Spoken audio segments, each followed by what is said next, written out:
Alhamdulillahirabbil alamin. Alhamdulillahilladzi arsala rasulahu bil huda wa dinil haq liyudhhirahu 'ala dini kullih wa kafa billahi syahida. Asyhadu an la ilaha illallah wa asyhadu anna Muhammadan abduhu wa rasuluh. Allahumma shalli ala sayyidina Muhammad wa ala ali sayyidina Muhammad. Rabbi syrahli sadri wa yassirli amri wahlul 'uqdatam min lisani yafqahu qawli. Amma ba'd. Alhamdulillahirabbil alamin. Ibu-ibu sekalian, para intelektual muslimah yang dimuliakan Allah, karena keimanan dan kemudian keimanan itu mendorong untuk memiliki satu ilmu pengetahuan tertentu dan kemudian berusaha mengaplikasikannya dengan dorongan iman yang sama untuk sebesar-besar kemuliaan umat ini dan dalam rangka ibadah kepada Allah. Semoga pagi ini forum kita ini menjadi forum yang barokah, dan semoga kita semua tidak lupa untuk mensyukuri segala nikmat yang diberikan oleh Allah hingga pada pagi hari ini kita bisa berkumpul dengan majelis yang insya Allah sangat mubarakah ini. Salawat dan salam semoga tetap tercurah pada Rasulullah Muhammad SAW beserta seluruh keluarga beliau, sahabat beliau, dan orang-orang yang meneruskan perjuangan beliau hingga yaumil qiyamah. Saya mohon izin untuk melakukan share screen, ibu-ibu, sudah terlihat. Untuk kesempatan yang kedua ini izinkan kami menyampaikan lanjutan dari apa yang tadi disampaikan oleh Ibu Pratma Julia, bahwa kita tadi sudah melakukan sebuah penganalisaan dengan begitu panjang apa saja problematika yang ada di hadapan kita, lalu coba dikerucutkan benang merah yang memunculkan semua persoalan-persoalan yang terlihat di hadapan kita dan cukup menyibukkan intelektual tersebut. Pada kesempatan kedua saya ingin menyampaikan apa kemudian yang menjadi kontribusi atau peran yang bisa kita mainkan sebagai intelektual muslimah untuk kemudian mewujudkan peradaban Islam yang tadi sudah disampaikan oleh Bu Pratma, bahwa dialah sebenarnya satu-satunya solusi yang akan menyelesaikan segala problematika yang kita hadapi, tidak hanya di Indonesia bahkan, tapi itu adalah problematika di dunia karena kerusakan yang ditimbulkan oleh ideologi sekularisme, kapitalisme dengan Amerika sebagai negara pemimpin atau pengemban ideologi kapitalisme tersebut. Sebelum saya masuk kepada bagaimana peran yang kita mainkan, saya ingin menyampaikan di awal slide yang saya presentasikan ini beberapa reminder dan kontemplasi begitu ya, renungan yang bisa mengingatkan kita semua tentang bagaimana Islam, bagaimana Al-Quran berbicara tentang karakter intelektual. Yang pertama, di dalam Al-Baqarah, surat Al-Baqarah ayat 269, di sana Allah berfirman, a'udzubillahi minasyaitonirrajim, yu'til hikmata may yasha. Allah itu akan memberikan hikmah, kefahaman terhadap segala sesuatu kebaikan yang diajarkan oleh Al-Quran dan As-Sunnah itu kepada siapa saja yang dia kehendaki. Wa may yu'tal hikmata faqad utiya khairan katsira. Dan barang siapa yang telah diberikan oleh Allah al-hikmah tersebut, maka dia telah diberi kebaikan yang sangat banyak. Wa ma yadhakkaru illal ulul albab. Jadi kemudian Allah menutupnya dengan dan tidaklah, tapi di belakangnya ada kecuali. Ini menunjukkan sebuah penekanan bahwa yang bisa mengambil pelajaran atas segala sesuatu, termasuk yang kemudian bisa memahami apa yang disampaikan oleh Al-Quran atau As-Sunnah, yang disampaikan oleh Islam, itu adalah ulul albab. Karakter pertama. Jadi dia senantiasa menjadi orang-orang yang berusaha mengambil pelajaran dari segala sesuatu. Lalu yang kemudian kedua, Al-Quran ketika menyebut para intelektual dengan kata-kata ulul albab itu juga memberikan sebuah profil, ya, menggambarkan profil atau ciri-ciri bahwa para intelektual itu senantiasa melakukan proses berpikir, menganalisa dan mencoba memahami tanda-tanda ayat-ayat Allah yang ada di muka bumi ini. A'udzubillahi minasyaitonirrajim. Inna fi khalqis samawati wal ard wa ikhtilafil laili wan nahar la ayatil liulil albab. Maka para intelektual itu memang menjadi orang yang terbiasa untuk mengamati fenomena, melakukan pengkajian, melakukan analisa. Tapi itu semua tidak dilakukan dengan sebuah ketidakseriusan yang tidak kemudian berimplikasi pada satu amal tertentu yang hendak dia raih.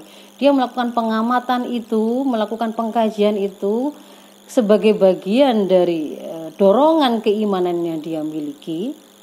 Karena ulul albab di dalam pandangan Islam ini ya adalah orang-orang yang beriman dan kemudian menggunakan akalnya itu tadi sesuai dengan dorongan imannya. Maka dia akan meneliti, mengkaji fenomena apa yang ada di hadapannya yang akan mengantarkan dia pada satu amal tertentu sesuai dengan misi dan visi penciptaan dia di dunia ini, termasuk di dalamnya adalah menggunakan seluruh potensi dan kenikmatan yang diberikan oleh Allah kepadanya sebagai seorang intelektual. Itu karakter yang kedua. Lalu yang ketiga, Allah atau Quran memberikan sebuah pernyataan retoris ya, yang menunjukkan bahwa tidak sama sesuatu yang buruk, la yastabil khabith wat thayyib, tidak sama sesuatu yang buruk itu dan sesuatu yang baik. Walau a'jaba kathratul khabith, meskipun yang al khabith ini itu sampai membuat terpana, mentakjubkan banyak orang, sampai mungkin pengikutnya banyak, ya followernya banyak, pendukungnya banyak. Tapi ketika sesuatu itu al-khabith, meskipun posisinya itu dipertahankan oleh banyak orang, dia tidak sama dengan at-thayyib. Dan yang kemudian akan bisa melihat perbedaan itu adalah ulul albab, sehingga kemudian Allah memerintahkan kepada ulul albab, fattaqullah ya ulil albab. Karena kemudian kita menemukan di fenomena dunia intelektual itu ternyata bisa jadi seorang itu sudah bergelar tertinggi dalam ranah dunia akademisi, profesor, guru besar, doktor, pakar, ahli. Ternyata kemudian untuk mengatakan yang thayyib ini dan menunjukkan bahwa al-khabith ini adalah sesuatu yang salah dan dia khabith, itu tidak sanggup. Karena ternyata al-khabith banyak pendukungnya, banyak penganutnya. Kalau kemudian dia mengatakan itu sebagai sesuatu yang salah, maka mungkin dia akan mendapatkan bulian, mungkin dia akan mendapatkan persekusi atau dan seterusnya. Maka seorang ulul albab atau intelektual sejati, dia tetap bisa membedakan mana al-khabith, mana at-thayyib, dan dia akan berdiri untuk tetap menunjukkan al-khabith adalah al-khabith, at-thayyib adalah at-thayyib, karena ketakutan dia kepada Allah. Lalu yang berikutnya adalah bahwa para intelektual muslim, para ulul albab itu akan senantiasa menyampaikan apa yang sudah dia ketahui, hasil analisanya, pengkajiannya, pengamatannya yang mengantarkan dia pada al-hikmah tadi. Maka dia tidak akan simpan itu untuk dirinya sendiri, dia akan sampaikan itu kepada orang lain. Karena al-hikmah tadi itu diposisikan oleh Islam adalah balaghul linnas waliyundzaru bih. Jadi itu akan menjadi argumentasi yang akan kita gunakan untuk senantiasa kita sampaikan kepada masyarakat, yang mereka bisa jadi tidak tahu dan kita sudah tahu terlebih dahulu, karena kita diberikan oleh Allah kemampuan berpikir, mengindra lebih cepat, berpikir lebih kuat, mendapatkan kesimpulan lebih dahulu, menemukan akar masalah terlebih dahulu, menemukan solusinya juga terlebih dahulu, dan seharusnya kemudian menjadi pionir juga dalam memimpin masyarakat melakukan perubahan. Itu adalah karakter berikutnya. Dan yang lebih jelas lagi kemudian bahwa para ulul albab itu adalah orang yang memang terbiasa yastami'unal qaula. Mereka terbiasa mendengarkan banyak perkataan. Bisa jadi banyak mendengar preposisi, teori-teori, konsep-konsep begitu. Tapi fayat tabi'una ahsana. Kemudian mereka itu hanya mengikuti apa yang baik saja darinya. Ulaikal ladzina hadahumullah wa ulaika hum ulul albab. Jadi kalau kemudian kita mengaku kita adalah ulul albab, sekalipun kita mendengar banyak teori, kita mendengar banyak paparan, kita mendengar banyak analisa, akan tetapi kita hanya akan memilih dan mengikuti perkataan yang paling baik di antaranya. Kita tidak akan dikalahkan oleh koin ataupun poin untuk kemudian menjadi ragu memilih mana yang baik, memperjuangkan yang baik. Akan tetapi kalau memang kita intelektual sejati, maka kita hanya akan mengikuti apa yang paling baik di antaranya. Dan kita ulul albab, atau kalau kemudian pakai bahasa lain adalah al ulama, orang-orang yang memiliki ilmu pengetahuan, orang-orang yang alim, mereka dikabarkan oleh Allah dalam Al-Fatir 28, innama yahsyallahu min ibadihi al ulama. Di sini ada satu sigot yang menunjukkan khasr, ya, pembatasan, bahwa hanyalah yang paling memiliki rasa takut kepada Allah di antara hamba-hambaku itu adalah paling besar adalah para ulama. Karena ilmunya tadi, semakin banyak ilmu yang dia miliki, yang ilmu tadi dia dapatkan dengan dorongan iman, maka semakin banyak ilmu yang dia miliki, semakin besar rasa takutnya kepada Allah, semakin besar rasa takutnya untuk tidak menyampaikan kebenaran, semakin besar rasa takutnya untuk sampai melakukan pengkhianatan terhadap ilmu dan keimanannya, semakin besar takutnya kalau kemudian dia tidak menjadi pionir dalam perjuangan penegakan Islam, semakin besar rasa takutnya kalau sampai dia membiarkan kemaksiatan, kebodohan di tengah-tengah masyarakat, kebijakan yang salah, padahal dia tahu itu keliru, dia biarkan. Sementara kemudian ada banyak orang-orang bodoh yang tidak memiliki ilmu justru berbicara.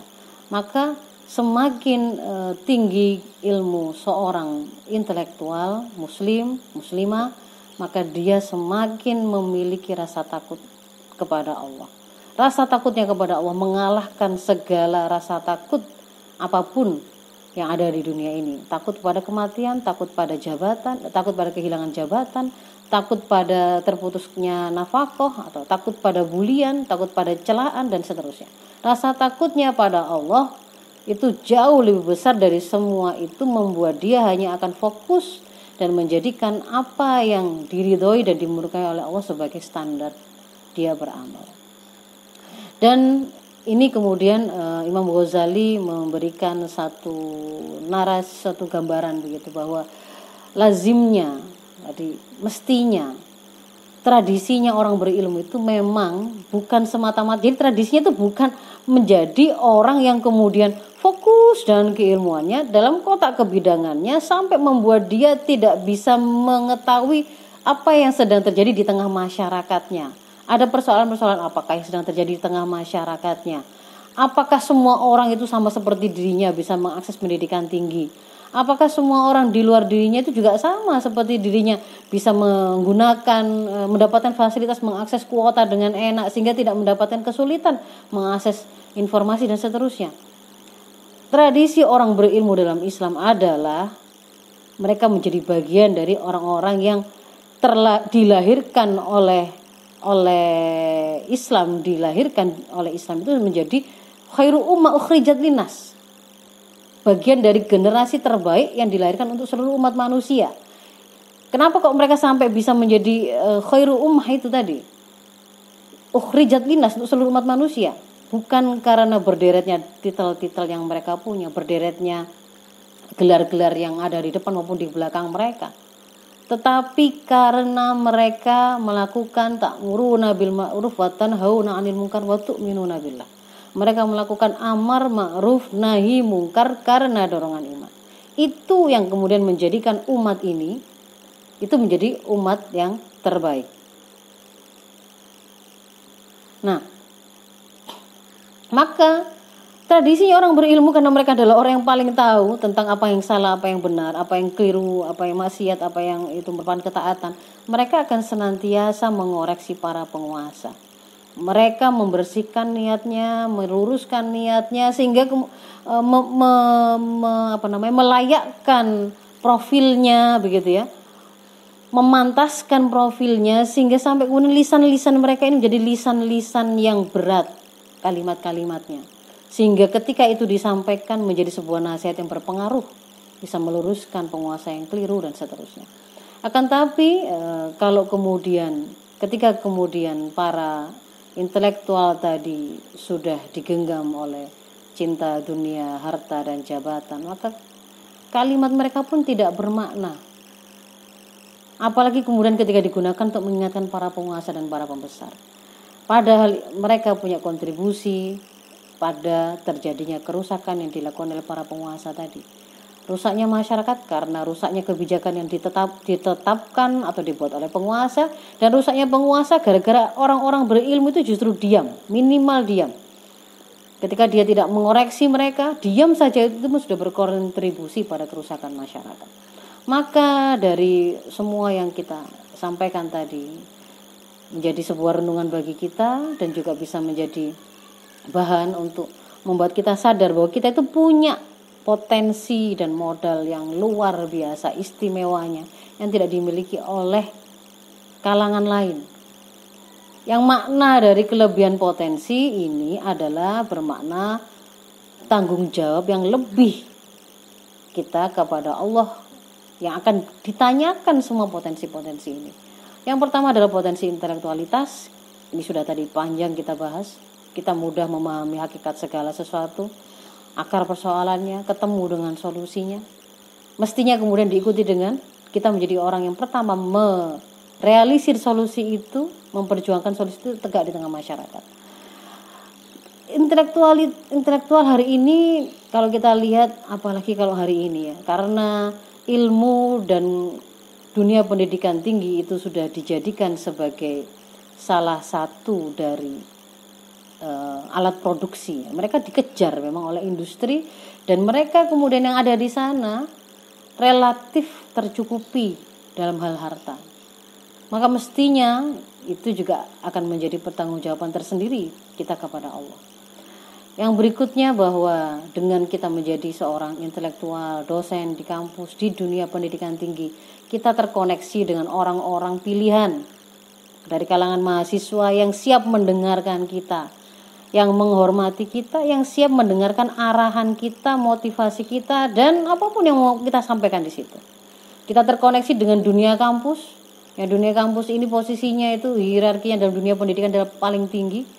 Sering kemudian juga para intelektual itu digait oleh sistem hari ini untuk menjadi birokrat, menjadi staf ahli menteri kah, atau kemudian menjadi pejabatnya sendiri.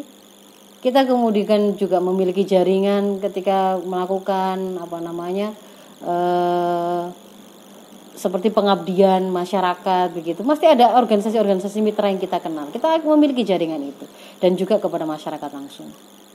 Juga ada potensi kedudukan. Pasti orang-orang yang berilmu itu di tengah masyarakat itu karena tidak banyak yang memilikinya, mereka dihormati, mereka dimuliakan, mereka dijadikan rujukan, mereka didengar. Jadi ketika mereka menyampaikan sesuatu, menuliskah, melisankannya kah, menyampaikan sebagai kritik kah, maka itu memiliki potensi untuk berpengaruh. Maka mereka punya potensi untuk memimpin. Dan yang berikutnya, kalau kemudian mereka berkumpul dalam satu komunitas sesama mereka, maka mereka memiliki kemampuan lebih untuk menjadi pressure group, menekan atau meluruskan kesalahan kebijakan yang terjadi di tengah-tengah masyarakat ataupun untuk menjaga kebenaran. Nah, itu dari sisi kita mengenali siapa kita. Ketika kemudian kita mau melakukan mengimplementasikan apa peran yang bisa saya mainkan dengan potensi yang saya miliki itu, maka kita harus tahu apa yang sedang terjadi di tengah-tengah kita. Secara singkat, dunia hari ini, ibu-ibu, sedang terjadi proses pergantian peradaban. Apakah ini sesuatu yang bombastis ataukah sesuatu yang mengada-ada? Ada sandaran akademisnya, ada sandaran ilmiahnya, dan itu silakan nanti dibuka sendiri, panjang, ada banyak penjelasannya. Tapi Saya ingin mengambilnya dari dua pendekatan saja ya. Jadi yang pertama bahwa ketika hari ini peradaban itu dipimpin oleh sekularisme kapitalisme dengan Amerika sebagai negara pengembannya dan negara nomor satunya, maka tanda-tanda kejatuhan hegemoni Amerika di dunia itu sudah diakui bahkan oleh mereka sendiri. Para penasehat presiden yang kemudian memberikan analisa-analisa dan prediksinya itu semua mengatakan bahwa Amerika ini sedang dalam keadaan terpuruk, jatuh, kehilangan kehilangan pengaruhnya. Dan itu bukan karena ada sesuatu yang hebat di luar Amerika, tetapi itu bawaan dari kerusakan yang memang dia ciptakan sendiri. Nah sebenarnya apa yang menjadi kerusakan dari sistem hari ini yang tadi disebutkan oleh Bu Pratma itu sesuatu yang orang itu sudah banyak merasakan sebenarnya. Hanya pandemi ini itu menjadi faktor yang membuat kerusakan-kerusakan itu menjadi semakin telanjang untuk dirasakan di indera, dan juga itu mempercepat kerusakan atau kejatuhan pengaruh Amerika ini. Nah, dan pergantian peradaban itu sendiri kalau kemudian kita mencoba mencari landasan ilmiahnya begitu, itu sesuatu yang sebenarnya sudah bukan kali ini saja terjadi. Islam sendiri mengatakan bahwa Allah memang akan mempergilirkan kekuasaan itu.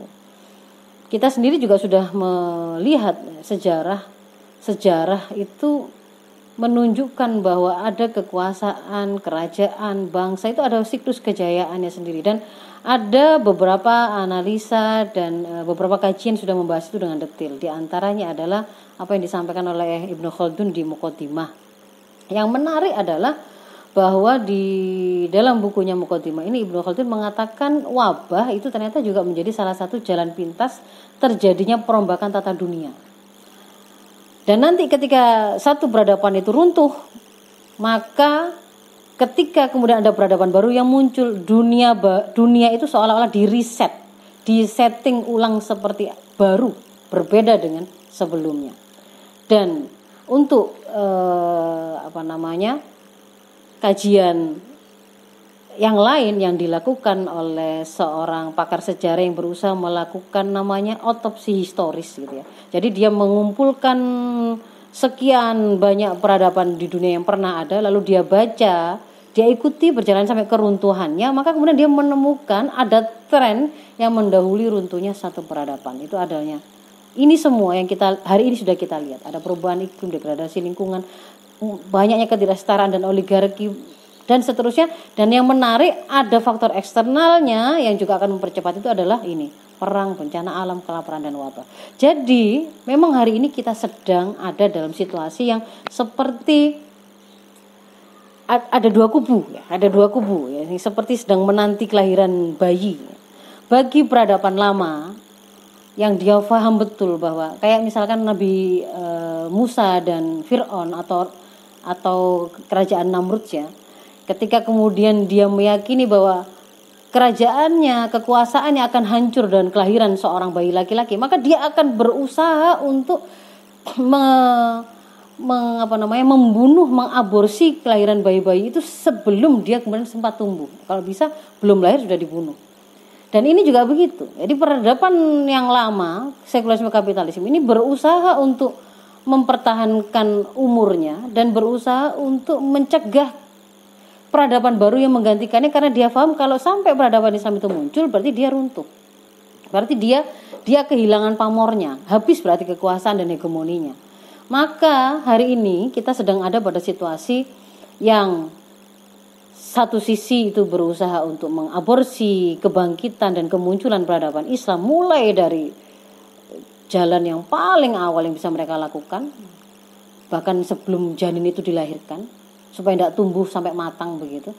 Dan ada kemudian pihak yang berusaha menjaga sekuat tenaga agar janin ini itu sampai pada kematangannya, sampai dia itu nanti survive untuk dilahirkan, bisa hidup, lalu kita persiapkan sampai dia itu besar tumbuh menjadi sebuah kekuatan.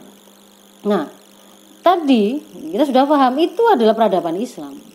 Dan sudah disampaikan bahwa mau tidak mau, kalau kemudian kita mau menegakkan peradaban Islam, itu cuma dua pilihan, yang mau pakai jalan apa. Meskipun ada banyak macam-macam gini ya. Kalau mau mengerucut, yang ngerucutnya antara kita tetapkan sendiri, kita rumuskan sendiri, berarti kita coba-coba dengan kita percaya diri dengan kejeniusan akal yang kita punya, lalu kita rumuskan, atau kita mengikuti jalan yang pernah terbukti sukses menegakkan daulah Islam pertama, dan kita ikuti saja itu. Mestinya kamu intelektual dengan kemampuan berpikirnya, dengan rasionalitasnya, maka dia pasti akan memilih yang kedua. Sudah, itu tidak perlu dibahas lagi. Mengikuti metode Rasul yang pernah berhasil menegakkan daulah Islam pertama di Madinah, maka akan mengantarkan kita meraih keberhasilan yang sama sebagaimana Rasul. Dan apa yang dilakukan oleh Rasul itu adalah berawal dari penyiapan kerangka gerakannya, ada kader-kader yang dibina dengan satu proses pembinaan tertentu sampai lahir profil tertentu, mereka matang, mereka memiliki sudah disiapkan blueprintnya, metode roadmapnya, dan itu mentajasat pada diri mereka. Lalu kemudian mereka emban ke tengah masyarakat terpanaskan dengan ide dakwah yang disampaikan itu, hingga akhirnya kemudian mereka mendukung, dan kemudian terjadilah sebuah proses penyerahan kekuasaan, karena umat itu merupakan pemilik asli kekuasaan. Ketika kemudian mereka sudah percaya kepada konsep Islamnya, mereka sudah percaya kepada pengembannya, maka kemudian terjadilah istilah hukmi sebagaimana yang dilakukan oleh kaum Aus dan Khazraj kepada Rasulullah, sehingga kemudian beliau mendapatkan kekuasaan di Madinah. Ada proses panjang sebelumnya dakwah Mekah sampai ke Madinah tersebut. Nah, sekarang kalau kemudian mau kita gabungkan gitu ya, pemahaman bahwa saya punya potensi ini, situasi dunia hari ini adalah sedang menuju pergantian peradaban, dan saya harus mengikuti tahapan dakwah Rasul ini. Kalau tiga hal ini saya gabungkan, lalu apa peran yang bisa kita mainkan? Yang pertama yang harus dilakukan adalah reposisi peran intelektual. Jadi setelah tadi paparan tadi, mestinya kan sudah sadar. Kalau selama ini para intelektual, mungkin kita tanpa kita sadari atau kita sadari, ternyata kita menjadi orang yang pertama lebih sibuk dengan kemaslahatan dan capaian-capaian personal, atau tanpa kita sadari ternyata dengan komitmen dan amal-amal prestasi yang kita lakukan, ternyata kita dibajak dan diberdayakan untuk melanggengkan sekularisme, kapitalisme, dan hegemoni barat. Karena sebenarnya ternyata program yang membuat kita jungkir balik tadi itu, yang di drive, apakah itu world class university, apakah kemudian indikator-indikator keberhasilan supaya kemudian dijadikan dia meraih ranking tertentu, itu ternyata semuanya bukan berasal dari ruang hampa, tapi itu by design, itu dilahirkan oleh satu organisasi, di dalamnya ada latar belakang ideologi tertentu. Ketika kemudian kita menjadi tangan-tangan yang menjalankan program itu tanpa kita sadari, atau mungkin disadari, tapi karena kita senang diberdayakan karena menghasilkan koin atau poin, kita ternyata selama ini ada pada situasi ini, diberdayakan untuk melanggengkan peradaban yang rusak dan merusak. Atau kita merasa sudah cukup dengan hanya sibuk mendapatkan raihan-raihan yang sifatnya personal. Maka peran yang pertama, kalau memang kita mau menjadi seorang intelektual hakiki, tahap pertamanya adalah harus terjadi reposisi peran intelektual. Dari yang sebelumnya seperti ini, sibuknya kita itu seperti ini, maka harusnya kemudian kita itu sibuk terlibat dalam barisan rapi untuk menegakkan dan mengisi peradaban Islam. Saya sampaikan kenapa di sini menegakkan dan mengisi, ada perbedaan karena jadi kalau kemudian tadi dikatakan oleh Ibnu Khaldun, ketika satu peradaban baru lahir, maka dunia akan direset, disetting ulang. Kalau sebelumnya hari ini kita diajari oleh sistem kapitalisme hari ini menjadikan ridho tidak ridho, suka tidak suka kita, mulia dan tidak mulia, itu ukuran-ukurannya ada seperti yang diajarkan oleh kapitalisme.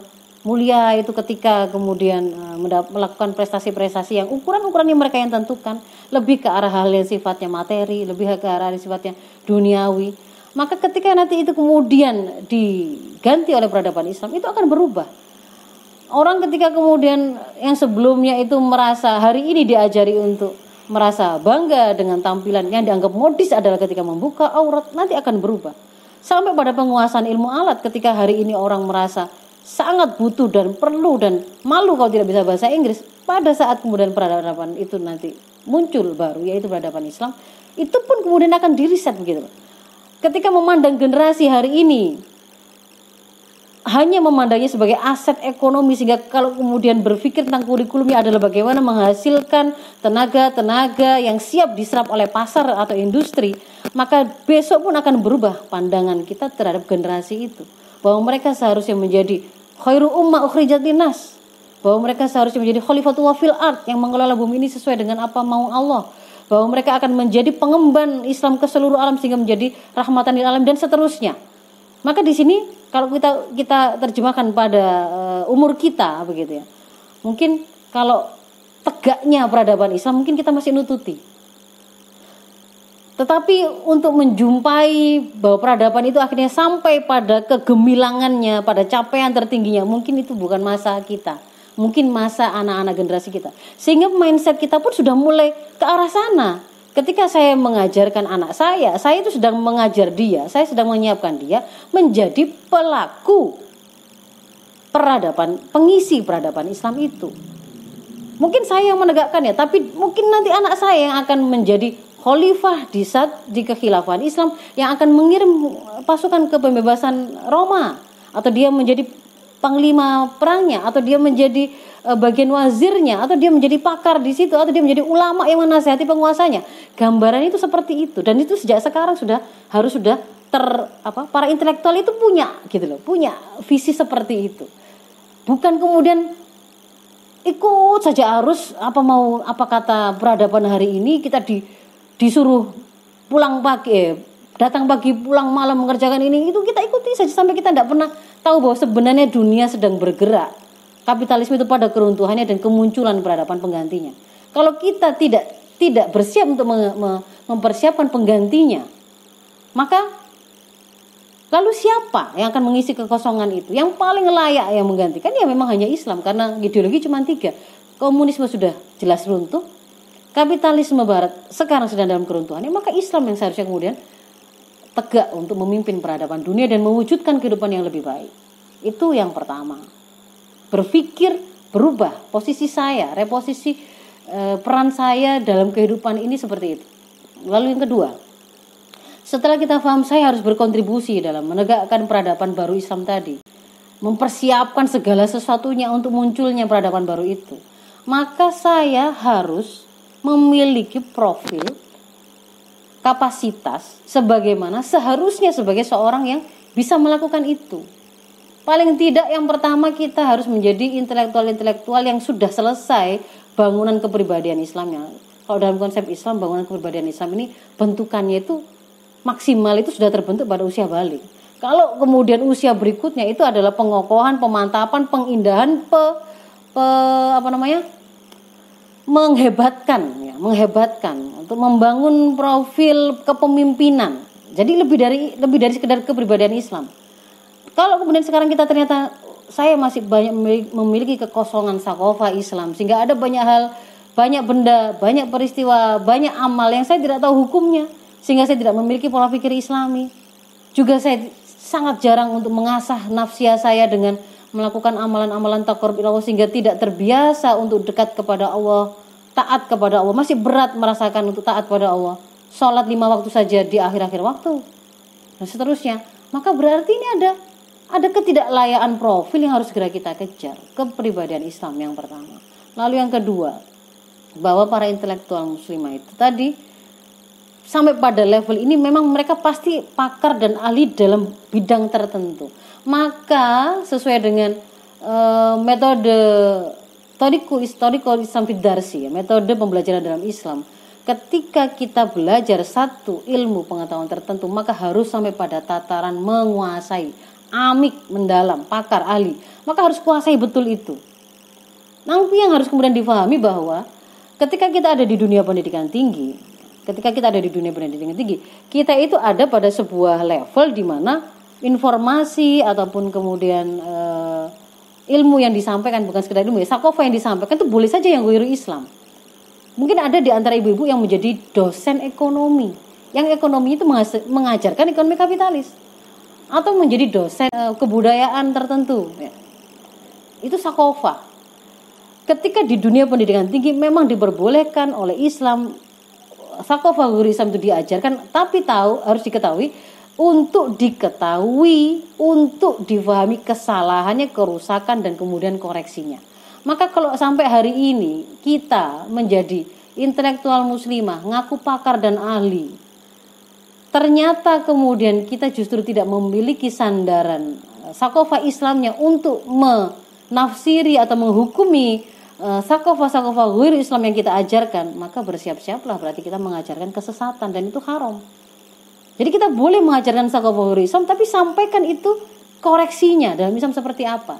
Dan hari ini sangat banyak kita temukan dosen itu muslim, intelektual muslim, tapi ternyata yang dia ketahui karena memang dia belajarnya diajari oleh sistem dibesarkan oleh sistem pendidikan sekuler yang justru tidak meletakkan akidah Islam itu sebagai filternya atau sebagai sandarannya. Maka hari ini bisa jadi ini menjadi sesuatu yang juga dikejar. Dan yang berikutnya adalah kita kejar juga profil kita yang tadi seharusnya menjadi pionir dalam perjuangan penegakan kebenaran, atau kalau dalam hal ini konteksnya adalah kita sedang memperjuangkan tegaknya peradaban baru, peradaban Islam. Maka ini membutuhkan modal lain, yaitu kita harus menjadi intelektual muslimah yang sekaligus negarawan. Kita melek politik, kita paham realita kehidupan yang terjadi di tengah masyarakat dan bagaimana seharusnya pengelolaan dan pelayanannya dalam pandangan Islam. Maka ini semua kalau kita lihat meniscayakan para intelektual itu memang harus menjadikan sakofa Islam sebagai sumber mata air sakofahnya. Ini yang terlupakan. Mereka pakar, mendalam, kejar kemana-mana tentang kebidangannya, tapi sama sekali kemudian tidak diikuti dengan sebenarnya kalau dalam pandangan Islam bagaimana, itu tidak dikuasai. Bahkan tidak sekedar tidak dikuasai, tidak mengalokasikan waktu untuk mencari tahu sakofa Islam ini. Atau bahkan mundur lagi, lebih mundur lagi, tidak merasa perlu mencari tahu dan menjadikan sakofa Islam sebagai mata air sakofanya. Padahal ini adalah kewajiban. Yang terakhir, step yang berikutnya adalah setelah profil itu kita miliki, maka berikutnya kita proses menemukan bagaimana langkah dakwah itu kita lakukan, pasti akan ketemu dengan sebuah analisa yang tidak bisa tidak kecuali kita melakukannya bersama-sama, kan? Berdakwah berjamaah. Sebagaimana Rasul tidak melakukannya sendirian, tapi beliau membuat sebuah harokah, Hizbur Rasul. Kita beramal bersama dengan gerakan dakwah yang bertujuan menegakkan peradaban Islam, tegaknya syariah, kafah, dan khilafah tadi. Dan kemudian dengan potensi yang kita punya, sudah kita pahami tadi, dengan profil sudah kita wujudkan, kita siap melakukan rancangan, kita merancang langkah-langkah dakwah terbaik sebagai bagian dari tim dakwah ini. Mungkin kita posisinya tidak harus di paling depan, karena tim ini mengharuskan tidak semua orang ada pada satu posisi yang sama, tapi mereka semua berjalan di atas jalan yang sama hingga sampai pada tujuannya. Dan itu pun bagi kita, Allah tidak meminta atau menuntut kita itu harus menyelesaikan hingga ketemu dengan ujung dari perjalanan ini atau harus sampai pada menemui keberhasilannya. Tetapi yang diperintahkan adalah kita tetap istiqomah, seandainya pun mati menjemput kita mati di atas jalan ini. Rasulullah adalah orang yang diberikan oleh Allah kabar bahwa kekuasaan beliau itu akan meliputi timur dan baratnya dunia. Tapi ketika beliau wafat, beliau belum menemui situasi itu. Mus'ab bin Umair, Mukri'ul Madinah, yang dikirim oleh Rasulullah ke Madinah untuk menjadi pelopor, menyiapkan situasi politik di sana supaya kemudian siap Rasul menerima kekuasaan Rasul dan kepemimpinan Rasul. beliau juga berusia sangat pendek di perang Uhud. Di perang Uhud beliau meninggal, belum menemukan bagaimana daulah yang beliau rintis itu kelak mengalahkan Persia, mengalahkan Romawi dan seterusnya. Tapi kita diperintahkan untuk istiqomah ada di jalan ini. Maka yang bisa kita lakukan kalau kita kaitkan dengan potensi yang kita punya, yang pertama ibu-ibu adalah terlibat dalam aktivitas menduplikasi dan melakukan kaderisasi. Kenapa? Karena kita ada di kampus, dan di kampus itu setiap tahun selalu ada mahasiswa baru masuk, setiap tahun selalu ada mahasiswa yang keluar. Dan ketika dia keluar lulus, dia kembali ke masing-masing daerahnya. Maka bayangkan potensi perubahan yang akan dibawa oleh kader tadi. Kalau mereka tercetak sebagai para pejuang Islam, para pengemban peradaban Islam. Gak sekedar yang menegakkan, siap untuk nanti mengisinya. Jangan kemudian merasa cukup dengan hanya mencetak mereka menjadi lulusan S1, S2. Karena mereka punya potensi lebih dari sekedar sarjana atau menjadi magister atau menjadi seorang doktor. Dan itu juga tidak menjadikan mereka yang menjadi umatan khairul ummah. Tadi Islam menunjukkan bukan karena itu, tetapi pembelaan mereka kepada kebenaran. Maka lakukan ini. Cukup diketahui bahwa di kampus itu sebenarnya bukan hal tabu kita itu berebut pengaruh kepada mahasiswa kita. Orang-orang pelaku maksiat, LGBT, pacaran, kelainan-kelainan seksual, itu mereka juga ngejar dan target para mahasiswa kita. Maka jangan ragu-ragu untuk menjadi dosen yang tidak hanya sekedar jadi dosen, tapi punya visi. Ketika saya lihat mahasiswa saya, bukan sekedar saya mau menyampaikan mata kuliah saya, tapi saya hendak mencetaknya menjadi bagian dari pelaku penegak peradaban Islam dan pengisi peradaban. Lalu yang berikutnya, rancang langkah dakwah untuk melakukan amplifikasi Islam ideologi. Amplifikasi, kita menguatkan pesan. Kita sudah paham Islam ideologi tadi, kita sudah lengkapi profil kita tadi untuk menguasai ini. Maka keraskan itu. Kita punya potensi itu karena kita punya jejaring. Gunakan itu untuk menanamkan mafahim, makois, qanaat di tengah-tengah masyarakat. Mereka, umat ini, interaksi mereka diatur oleh kebijakan yang dipengaruhi oleh apa pemahaman yang dipakai, apa standar yang dipakai, apa keridhaan yang kemudian dipakai di situ.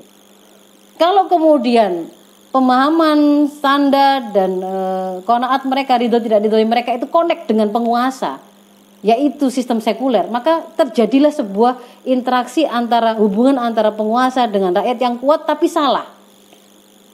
Sementara kalau kemudian pemahaman yang dimiliki oleh pemahaman makois dan qanaat yang dimiliki oleh penguasa itu berubah menjadi Islam, atau sebaliknya yang dimiliki oleh rakyat itu berubah menjadi Islam, dan itu ternyata berbeda dengan penguasanya, maka bisa terputus hubungan antara penguasa dengan rakyat. Dan itu kemudian akan membuat umat mencari siapa yang akan bisa menerapkan mafahim dan makois dan qanaat ini, karena penguasa ini nggak mau. Maka mereka akan bergerak untuk kemudian mewujudkan apa yang sudah ibu-ibu amplifikasi. Lalu yang berikutnya, rencanakan, masukkan dalam agenda list aktivitas ini, bahwa ibu-ibu semua, kita semua itu memiliki potensi menjadi opinion maker, opinion leader. Lihatlah ketika akhir-akhir ini kita diramaikan dengan perbincangan tentang film jejak khilafah di Nusantara. Maka siapa yang kemudian kalau kita telusuri yang menjadi pembuat opini dan yang memimpin opini itu, yang kemudian di-share banyak orang, dianggap sebagai narasi yang bisa dijadikan rujukan, itu adalah para intelektual. Studi dari doktor ini menunjukkan ada hubungan antara khilafah Utsmani dengan ini, dengan Nusantara. Kemudian ada pakar lain yang kemudian menegasikannya, menafikannya. Kenapa kok kemudian dia melakukan itu? Karena dia tahu dia punya posisi bisa merubah dan mempengaruhi opini di tengah masyarakat. Maka lakukan itu. Bersuaralah secara lisan maupun secara tulisan. Sampaikan tentang Islam, sampaikan tentang kekufuran, tentang sistem kufur, sampaikan tentang penguasa yang hari ini sedang mengurusi urusan masyarakat, dan sampaikan tentang adanya upaya untuk perubahan ke arah penegakan Islam, bagaimana perjuangan tersebut, bagaimana para pejuangnya. Sampaikan itu sehingga umat mengenali. Dengan kepakaran yang kita punya, kita bisa melakukan dekonstruksi tidak sekedar mafhum ya. Itu dengan level yang cukup berpengaruh karena kita bisa menjelaskan kesalahan pengelolaan urusan umat hari ini dengan detil. Misalkan kita bicara tentang kesalahan atau kelemahan pengelolaan COVID-19 hari ini. Kita bisa menyampaikan ketidaktepatan pemilihan rapid testnya, ketidaktepatan dalam melakukan isolasinya, itu bisa kita lakukan karena dan akan bisa dirasakan pukulan yang lebih berat, lebih terasa karena ada kepakaran atau keahlian yang kita miliki sebagai landasan penyampaian dekonstruksi tersebut. Lalu demikian pula sebaliknya, kita lakukan konstruksinya.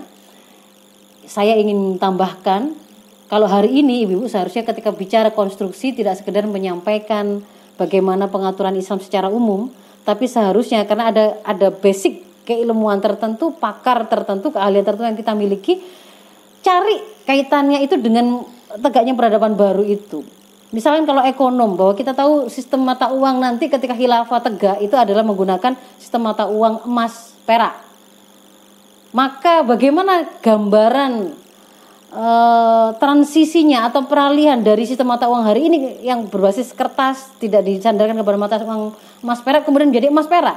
Dari mana bisa mendapatkan emas dan perak itu? Berapa jumlah emas peraknya? Lakukan upaya penghitungan, kemudian analisa, kira-kira nanti skenario seperti apa, itu sebagai sebuah persembahan terbaik begitu ya. Persembahan terbaik yang sekiranya nanti itu dibutuhkan, itu tinggal kita sampaikan begitu ke tengah umat. Saya sudah pernah menghitungi seperti ini sebagai hasil dari badilun juhdinya saya dengan kepakaran saya berusaha mencari gitu ya, mempersiapkan transisi menuju keperadaban Islam tersebut. Dan yang berikutnya ini lebih ke arah untuk memukul kebijakan yang salah dan rezim pelaksana dan pembuat kebijakan yang salah tersebut.